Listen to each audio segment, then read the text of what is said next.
بسم اللہ الرحمن الرحیم نحمدہ ونصلی علی رسولہ الکریم۔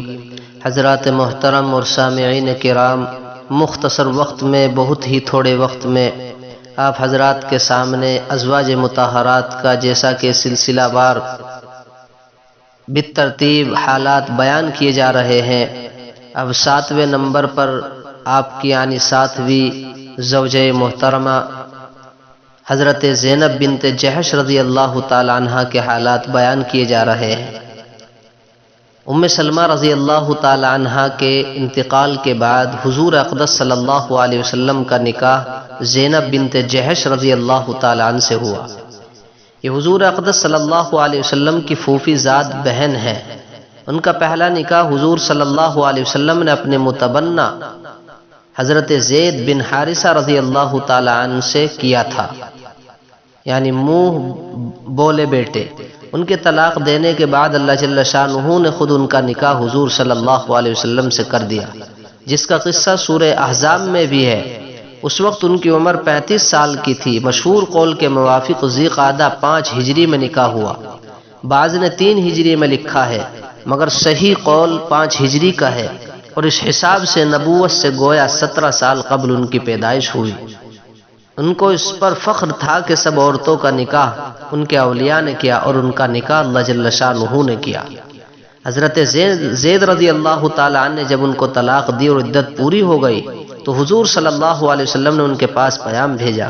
انہوں نے جواب میں عرض کیا کہ میں اس وقت تک کچھ نہیں کہہ سکتی جب تک اپنے اللہ سے مشورہ نہ کر لوں، اور یہ کہہ کر وضو کیا اور نماز کی نیت باندھ لی اور یہ دعا کی کہ یا اللہ، تیرے رسول صلی اللہ علیہ وسلم مجھ سے نکاح کرنا چاہتے ہیں، اگر میں ان کے قابل ہوں تو میرا نکاح ان سے فرما دے۔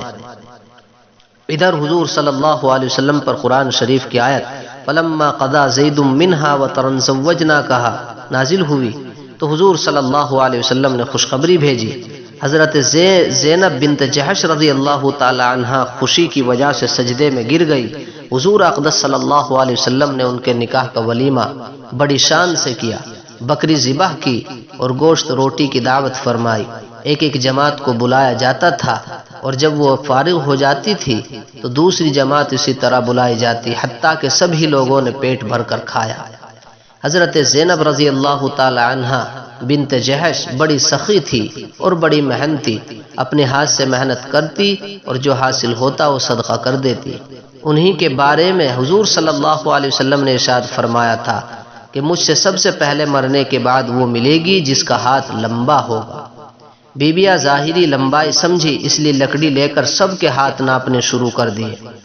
دیکھنے میں حضرت سودا رضی اللہ تعالی عنہ کا ہاتھ سب سے لمبا ملا، مگر جب حضرت زینب بنت جحش رضی اللہ تعالی عنہ کا انتقال سب سے پہلے ہوا، جب یہ سمجھی کہ ہاتھ کی لمبائی سے مراد ظاہری لمبائی نہیں بلکہ صدقے کی کثرت تھی، یعنی وہ زیادہ صدقہ کیا کرتی تھی، روزے بھی بہت زیادہ رکھتی تھی، سن 20 ہجری میں انتقال فرمایا۔ حضرت عمر رضی اللہ تعالی عنہ نے نماز جنازہ پڑھائی، 50 برس کی عمر تھی جب حضرت زینب بنت جحش رضی اللہ تعالی عنہ کا انتقال ہوا۔ اللہ رب العزت ہمیں دین کی سمجھ عطا فرمائے، آمین۔ وآخر دعوانا الحمدللہ رب العالمین۔